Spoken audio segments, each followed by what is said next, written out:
तो आज अपन देखेंगे दृढ़ उत्तक स्केलेरन काइमा। स्केलेरन काइमा भी एक स्थायी उत्तक का ही भाग है। स्थायी उत्तक जैसा कि मैंने आपको पहले बताया था 3 प्रकार के होते हैं, मृदु उत्तक, स्थूलवान उत्तक एवं दृढ़ उत्तक। आज अपन दृढ़ उत्तक की संरचना और इसके कार्य के बारे में अध्ययन करेंगे। तो सबसे पहले दृढ़ उत्तक की संरचना कैसी होती है। दृढ़ उत्तक की कोशिकाएं प्राय षटकोणीयकार लंबी तंतुनुमा होती हैं या बेलनाकार हो सकती है। इनकी कोशिकाओं की खास बात यह होती है कि इनमें कोशिका भित्ति मोटी पाई जाती है या द्वितीय प्रकार की कोशिका भित्ति पाई जाती है।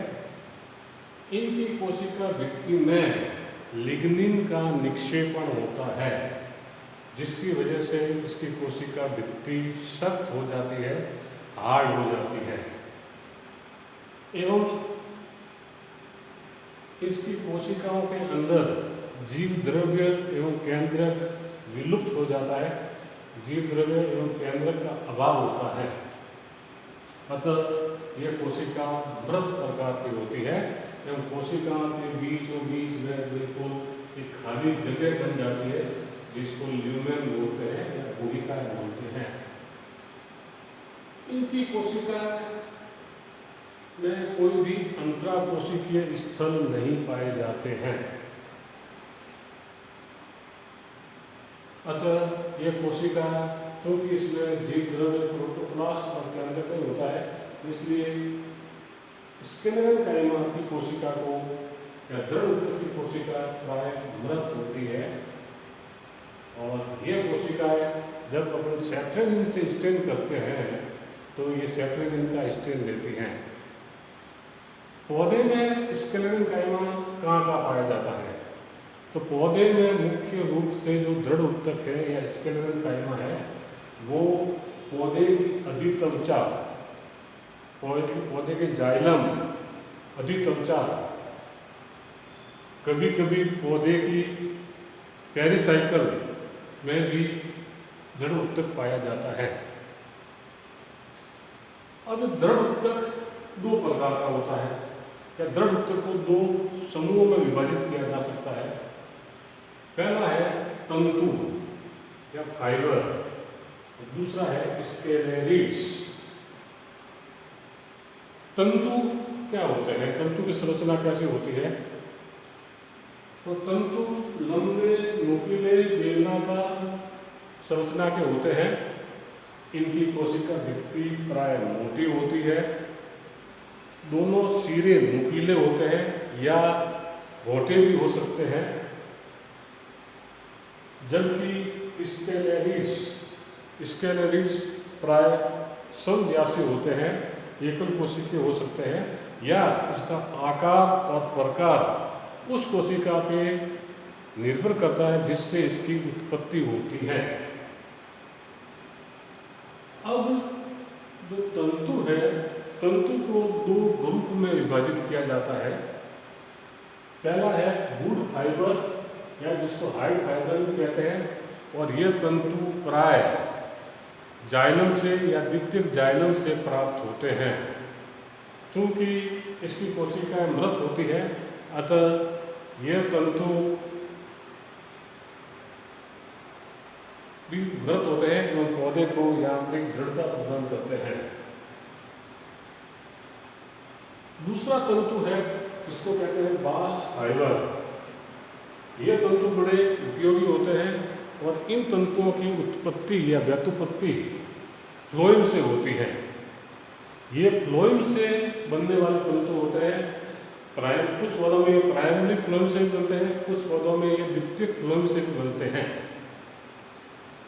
ये जो फ्लोएम से जो उत्पन्न होने वाले तंतु है, ये बड़े ही उपयोगी होते हैं, वाणिज्यिक उपयोग के होते हैं, कॉमर्शियल वैल्यू के होते हैं और इससे कई आमदनी भी प्राप्त होती है या कई सामाजिक कार्य में ये तंतु उपयोगी होते हैं। जैसे हेम, इसको प्राप्त किया जाता है कैनाबिस सटाइवा से। जो रस्सी आदि बनाने में काम आती है। जूट कॉर्कोरिस कैप्सुलरिस से प्राप्त किया जाता है। इसके अतिरिक्त कुछ पौधों में ये तंतु पत्ती से भी प्राप्त किए जाते हैं। ये पत्ती से प्राप्त किए जाने वाले तंतु भी हार्ड या सख्त प्रकार के ही होते हैं, और पत्ती से जो प्राप्त किए जाने वाले तंतु हैं उनको मुख्य रूप से पौधा म्यूसा टेक्स्टोरिस से प्राप्त किया जाता है। अब स्क्लेरेंकाइमा का दूसरा पार्ट है स्केलेरिड्स। स्केलेरिड्स जैसा कि मैंने आपको बताया, ये प्राय एकल कोशिकीय समव्यासी होते हैं, या इसका आकार और प्रकार उस कोशिका पे निर्भर करता है जिससे ये प्राप्त होते हैं। तो स्केलेरिड्स को मुख्य रूप से 5 समूहों में विभाजित किया गया है। 5 प्रकार के स्केलेरिड्स पाए जाते हैं पौधों में। पहला है ब्रैकीस्केलेरिड्स। ब्रैकीस्केलेरिड्स वे होते हैं जो प्राय समव्यासी होते हैं, जिसका व्यास एक जैसा होता है। दूसरा है मैक्रोस्केलेरिड्स। वे स्केलेरिड्स होते हैं जो प्राय लंबे छड़नुमा होते हैं, छड़ के आकार के होते हैं। तीसरा है ऑस्टियोस्केलेरिड्स। वे प्राय स्केलेरिड्स जिसका आकार खंभे नुमा होता है, कॉलम के जैसा होता है, उसको ऑस्टियोस्केलेरिड्स कहते हैं। चौथा है एस्ट्रोस्केलेरिड्स। वे स्केलेरिड्स जिसका आकार तारे नुमा हो, उसको ऑस्टियोस्केलेरिड्स कहते हैं। और पांचवा है ट्राइकोस्केलेरिड्स। वे स्केलेरिड्स जो प्राय तंतुनुमा शाखित होते हैं, उनको ट्राइकोस्केलेरिड्स कहते हैं। अब ये स्केलेरिड्स पौधे में कहाँ कहाँ पाए जाते हैं?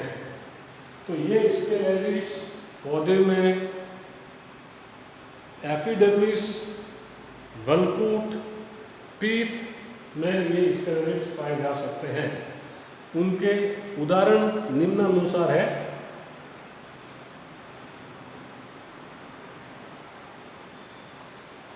एलियम,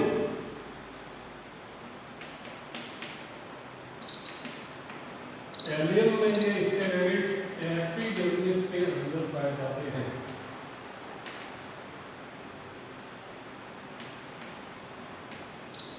ओया, इसमें स्केलेरिड्स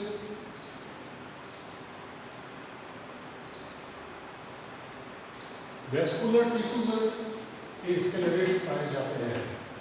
ओया पौधे में स्केलेरिड्स वेस्कुलर बंडल के अंदर पाए जाते हैं, जबकि एलियम में ये स्केलेरिड्स एपिडर्मिस के अंदर पाए जाते हैं।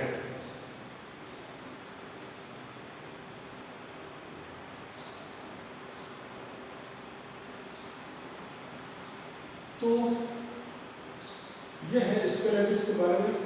अब दृढ़ उत्तक का कार्य क्या है?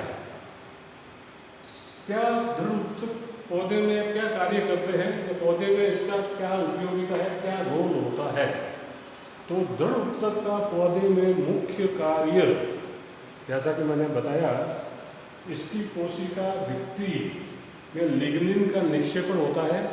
कोशिका भित्ति जिसकी वजह से सख्त हो जाती है, वो उसमें हाइड्रेशन नहीं होता है। यही कारण है कि ये पौधे में यांत्रिक दृढ़ता प्रदान करती है, पौधे में मजबूती प्रदान करती है। स्क्लेरेंकाइमा ही एकमात्र ऐसा उत्तक है जो पौधे में यांत्रिक दृढ़ता प्रदान करता है। इस उत्तक में जैसा कि जीव द्रव्य वगैरह नहीं पाए जाते हैं, तो ये उत्तक विभ ज्योतिकी में रूपांतरित नहीं हो सकते हैं।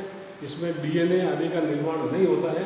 तो केवल मुख्य कार्य इसका यही है कि एक तो इसको यांत्रिक दृढ़ता प्रदान करना, दूसरा चूंकि ये उत्तक जाइलम में पाया जाता है, वाटर के प्रति अपारगम्य होता है, इसलिए जाइलम का मैक्सिमम पार्ट, जाइलम का ज़्यादातर हिस्सा दृढ़ उत्तक का बना होता है।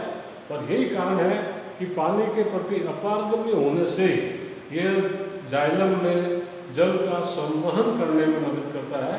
जल को जड़ से लगाकर पौधे के ऊपरी भागों तक एक कॉलम के रूप में प्रवाहित करने में मदद करता है, क्योंकि इसकी कोशिका भित्ति लिग्निन की निक्षेपण की वजह से अपारगम्य होती है। तो ये है स्क्लेरेंकाइमा की संरचना क्या है, कितने प्रकार के होते हैं और क्या क्या उसके टाइप्स है और उसके कार्य क्या है। तो ये है स्क्लेरेंकाइमा।